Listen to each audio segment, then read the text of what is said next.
As the toll rises to staggering levels, reports the U.S. has surpassed China with over 80,000 since the start of the outbreak. The United States has become the first country in the world to record more than 2,000 deaths associated with coronavirus in a single day. The U.S. is reporting more than 20,000 deaths, surpassing Italy as the country with the most fatalities.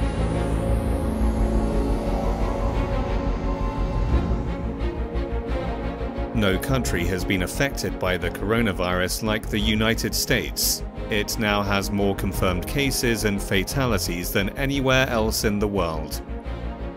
The US is said to have the world's most advanced medical infrastructure and technology.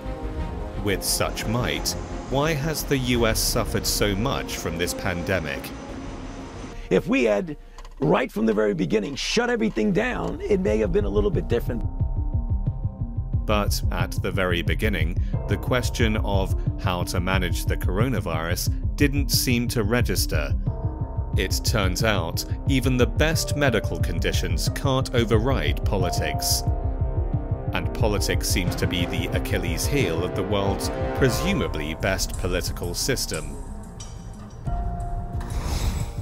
According to a recent Washington Post report, US President Donald Trump was not substantially briefed about the coronavirus until January the 18th, when he was in the throes of an impeachment battle.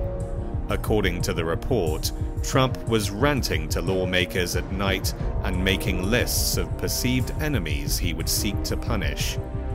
It's safe to say that Trump had his hands full at the time. Alex Azar, the US Secretary of Health and Human Services, refrained from pressuring the president given their strained relationship. Instead, he told Trump that the situation is being monitored and managed. We think we have it very well under control. We have very little problem in this country at this moment, 5. And those people are all recuperating successfully. As we've been briefed, while the threat to the American public remains low of a spread of the coronavirus. Impeachment and office politics couldn't stop the spread of the virus, but they distorted a person's decision-making process. The New York Times reported that Trump's response to the coronavirus during the impeachment battle was colored by his suspicion of and disdain or what he viewed as the deep state. To him, many experts and capable bureaucrats belong to this group. The argument is that you bought yourself some time and you didn't use it to prepare hospitals, you didn't use it to ramp up testing. Right now, you're so disgraceful. The entire January, I said in January. Your video has a complete gap. On January 30th. What did your administration do in February with the time that your travel ban bought you? A lot. The answer is not much other than partisan bickering. Trump accused Speaker of the House Nancy Pelosi of being incompetent and called the disease the Democrats' new hoax. Pelosi retaliated by characterizing the administration's response as opaque and often chaotic. And by the end of February, the number of coronavirus cases in the US grew to nearly 70.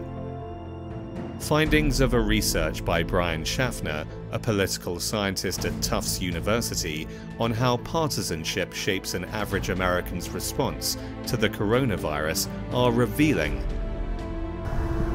Before Trump declared a national emergency on March the 13th, the number of Google searches for hand sanitizer was inversely proportional to predominantly pro-Trump areas, meaning Trump voters were searching about hand sanitizers at a lower rate than people on the other side of the political aisle. To unleash the full power of the federal government in this effort today, I am officially declaring a national emergency. Immediately after the national emergency was declared, the curve flattened out, and pro-Trump people became more aware of their health safety. The country is very politically divided between the Democrats and the Republicans, and that polarization has gotten much worse. So the level of communication between and dialogue in the country, I think, has been weakened and undermined by that. So they're so busy arguing with each other, they've got much less time to think about the world. However, even when the problem became more prominent, partisan bickering continued. The $2 trillion stimulus package aimed at jolting the economy took several attempts to pass the Senate. Each side accused the other of playing politics or serving its own interest. The bill still includes something that most Americans don't want to see: large corporate bailouts with almost no strings attached. Maybe the majority leader thinks it's unfair to ask protections for workers and labor. Are you kidding me?